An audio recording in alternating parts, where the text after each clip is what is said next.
Hi everyone, welcome to Hamsika Academy. Today we will be learning the topics related to Russian Revolution. So the turbulent time, the 1905 revolution. How did this revolution happen? What happened? Why is it called as 1905 revolution? What happened during this particular day?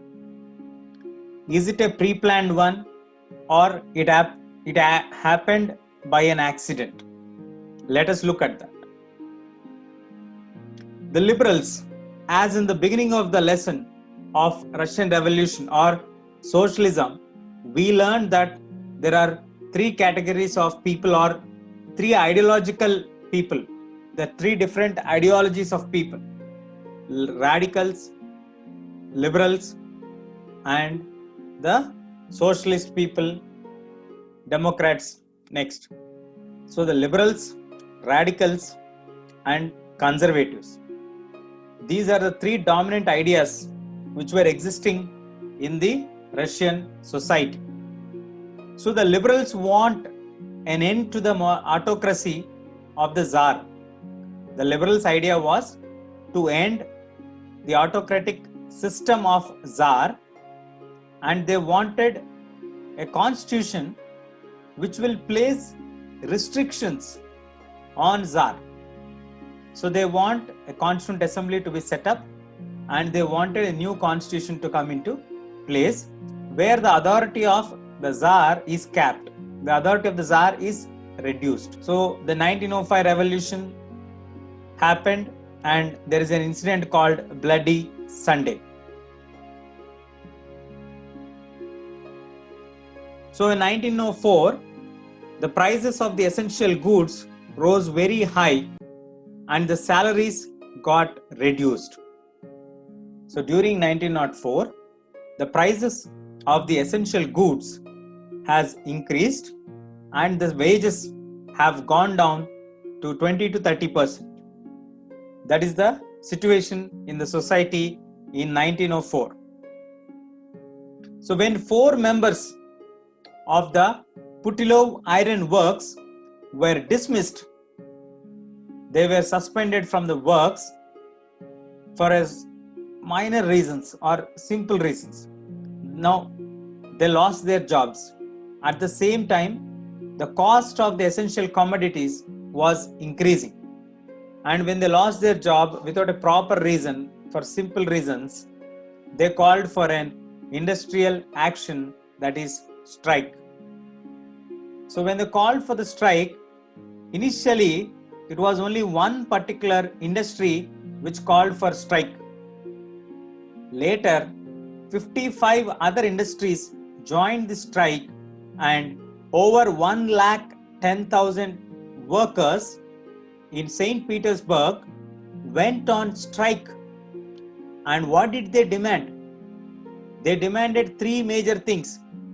One is the reduction in the wages, reduction in the working hours, increase in the wages, and also proper facilities for them. So the issue started with the removal of 4 members from jobs, and it went on to a strike where 110,000 members came and joined there at the St. Petersburg center, demanding on reduction of working hours, means how many hours the working used to be there. They used to work for literally 12 to 16 hours, and the wages were very less, and that started to drop down also. So there was a peaceful procession in support to this particular strike where over 100 people were killed and 300 people were wounded.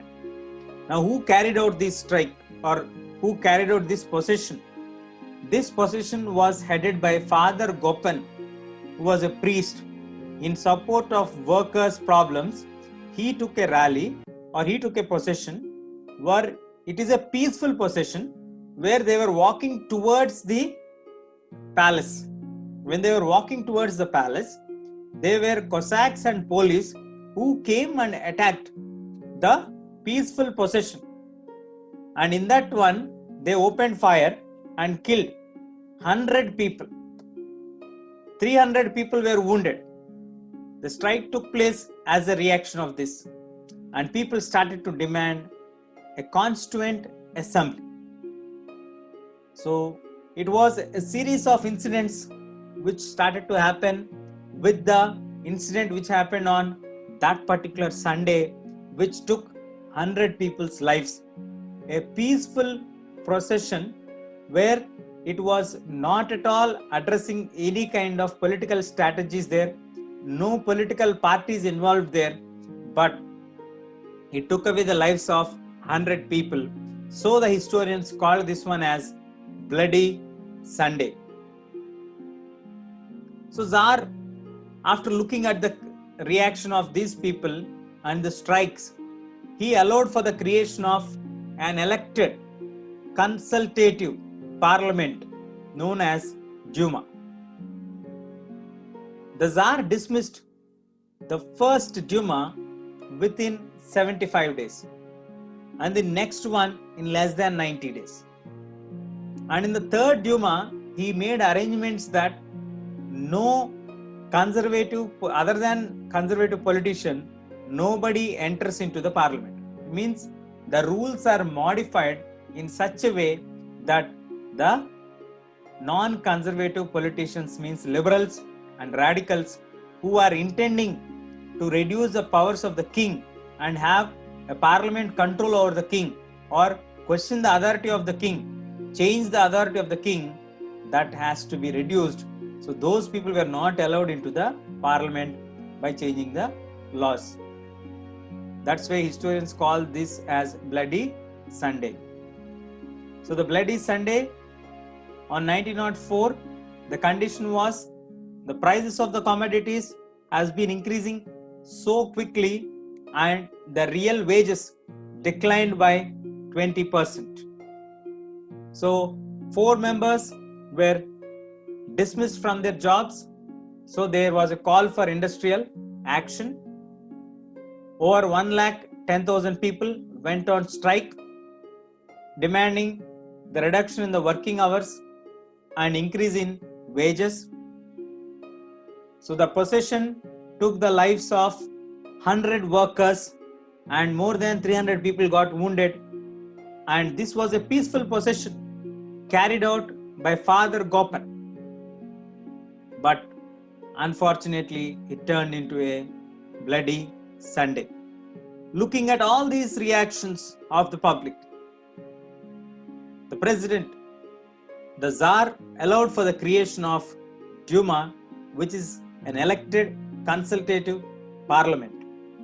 But Tsar dismissed this one in the first 75 days and the next one in another 90 days.